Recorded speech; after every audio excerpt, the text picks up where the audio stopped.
Satuan Tugas Gabungan TNI melumpuhkan dua anggota organisasi Papua Merdeka dalam operasi penindakan yang digelar di dua lokasi berbeda di Kabupaten Puncak, Papua Tengah pada Selasa 22 Juli 2025 dan Rabu 23 Juli 2025. Dalam operasi ini, aparat juga mengamankan sejumlah dokumen penting, senjata, serta uang tunai puluhan juta rupiah yang diduga berkaitan dengan aktivitas separatis.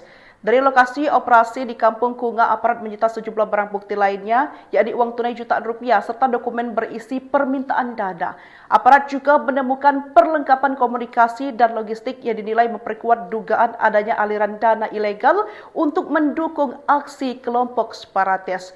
Temuan ini disebut mengindikasikan adanya praktik pemaksaan terhadap aparat pemerintah maupun masyarakat untuk mendanai kegiatan bersenjata di wilayah tersebut. Satuan Tugas Gabungan TNI melumpuhkan dua anggota organisasi Papua Merdeka dalam dua operasi penindakan di Kabupaten Puncak, Kabupaten Papua Tengah yang digelar pada Selasa 22 Juli 2025 dan Rabu 23 Juli 2025. Dari lokasi operasi di Kampung Kunga, aparat TNI menyita sejumlah banyak barang bukti yang diduga terkait aktivitas separatis, salah satunya uang puluhan juta rupiah. Temuan tersebut memperkuat dugaan adanya aliran dana ilegal untuk mendukung aktivitas kelompok separatis. Dokumen permintaan dana yang ditemukan diduga menjadi bukti adanya praktik pemaksaan terhadap aparat pemerintah dan masyarakat sipil untuk mendanai aksi bersenjata OPM. Meski operasi penindakan terus dilakukan, TNI menegaskan bahwa pendekatan humanis dan dialogis tetap menjadi bagian penting dalam menjaga stabilitas keamanan jangka panjang di Papua. Selain itu, dua anggota OPM yang dilumpuhkan dalam operasi ini adalah Lison Murib alias Limar Elas